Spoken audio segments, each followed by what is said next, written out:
In this video, I'm going to break down and simplify how to train your shoulders. I think a lot of people overcomplicate shoulder training. It's really not that hard once you know the anatomy, once you know the exercises that help to target those muscles. So let's dive into it. Talking about the delt anatomy. So the delt muscle is a pretty big muscle. Now we break it down into basically 3 main heads. However, there's technically 7 heads if you kind of take in consideration where these muscles are originating and kind of their line of pull. We're not going to dive into all 7 heads today. We're going to talk about the main 3 heads and kind of break down those subgroups. And starting out with the front delt. The front delt actually starts at the outer 1/3 of the clavicle. So from a overhead view, from a bird's eye view, you can see how that front head wraps around the 1/3 of the clavicle. The middle delt kind of goes straight down the middle, and you can see a little bit more from this view. It starts at the acromion process. So in this view, you can see this kind of acromion, that's the part of the shoulder blade. That's where the lateral delt attaches to, or the middle delt. And then the rear delt attaches at the spine of the scapula. So if we look at this, right, our shoulder blade is scapula,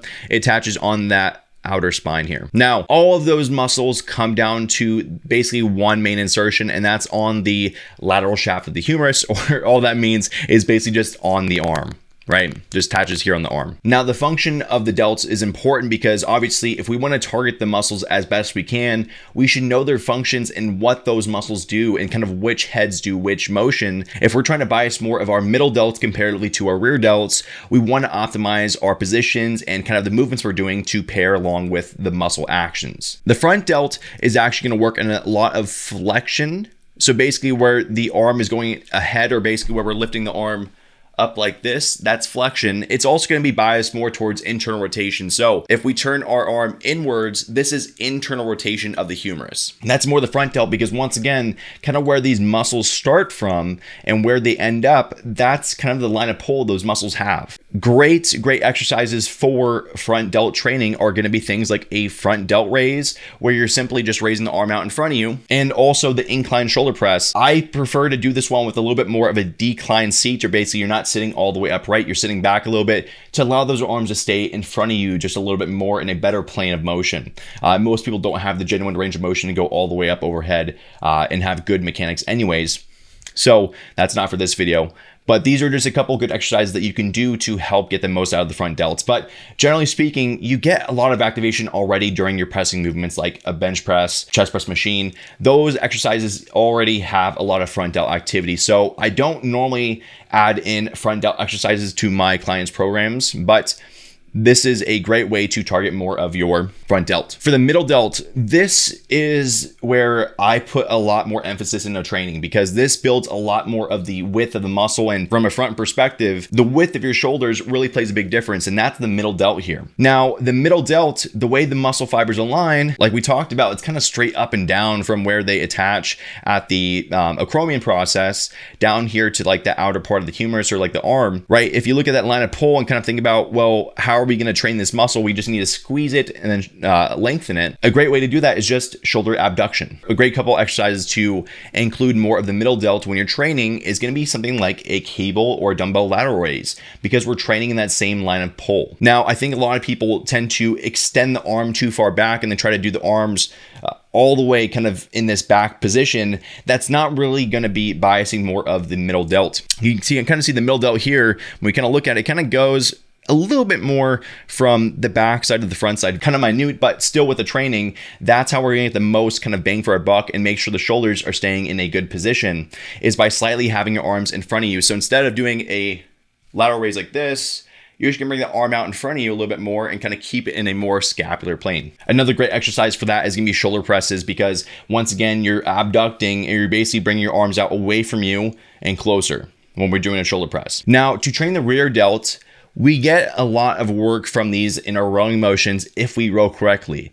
I think for a lot of people, if you don't row with a wider grip or kind of with your elbows flared out a little bit more, you probably won't be targeting the rear delt as much versus if you have your elbows tucked in more. You want to have the elbows flared out, so that way you can also work in that same line of pull the rear delts do. So looking at this, right, what we want to do is we want to align our humerus with the angle of this muscle to get the most bang for our buck and kind of get the rear delts the most activated that we can. We want to make sure that the humerus is kind of in the same line of direction. So you want to flare out your arm in that similar direction. If we think about this muscle shortening, squeezing together, That's just going to bring the arm back, and it's also going to externally rotate. So this arm, since you can kind of see here how it kind of wraps around the front side, when we squeeze this muscle, it's actually going to rotate our arm outwards or externally rotate. Some exercises to really work on the rear delts is going to be something like a cable rear delt fly. I think this is a great variation, especially if you're doing more secondary work towards the end of a movement, or if you're really trying to grow them, have it at the start of your workout. But you'll also be getting a good amount of rear delt activation in a wide grip dumbbell row. Once again, wider grip, or basically having your arms wider comparatively to a more elbows in kind of row, is going to be a lot better for you. And just some basic principles moving forward that you should really implement when it comes to shoulder training is a couple things. The first one is just slower eccentrics. Training our shoulders, normally we want the most tension on there as we can. And working closer to failure obviously is important, but essentially the slower we can go with the eccentrics just means we have more tension on that muscle during that time. It's going to allow you to make sure you're working your delts as best as you can.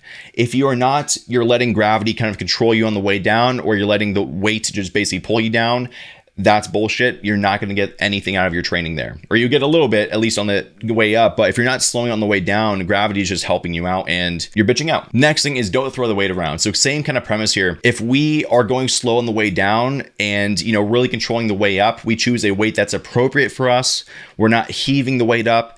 That's going to also be a lot better for you on a biomechanics standpoint. If we're having to use a lot of momentum to get our weights up, we're not then working our shoulders more. We're just finding a way to use momentum to get a heavier weight up.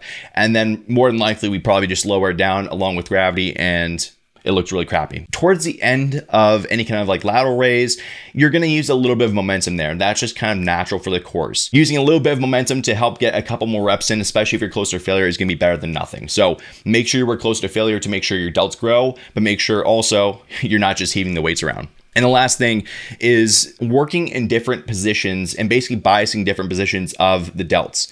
So in this example here, where we have a cable lateral raise, this is going to be a little bit more of a shortened bias because I'm spending a little bit more time in the shortened range of motion. So what that means is if my delts basically starting from down by my side and I lift my arm all the way up, this is basically fully shortened. This is going to be fully lengthened. I like to have maybe one exercise in the mix where I am biasing more of the shortened range of motion. This is my exercise I'm doing right now, 45-degree lateral raise, but it's going to be a short bias because once again, I'm focusing on getting this full flexion, this full kind of abduction motion to get a lot of my rear delts, middle delts, really good for all of those. But there's also some days where I'm going to have my arms a little bit lower and I'm working on just the more stretched position of my shoulders as well, which is very underrated. That's not for today's video. We can dive into that later. But really what it comes down to is just training your delts, or training any muscle really in different ranges of motion to get the most out of it. If you guys found this helpful, make sure to click on this video because YouTube is recommending it.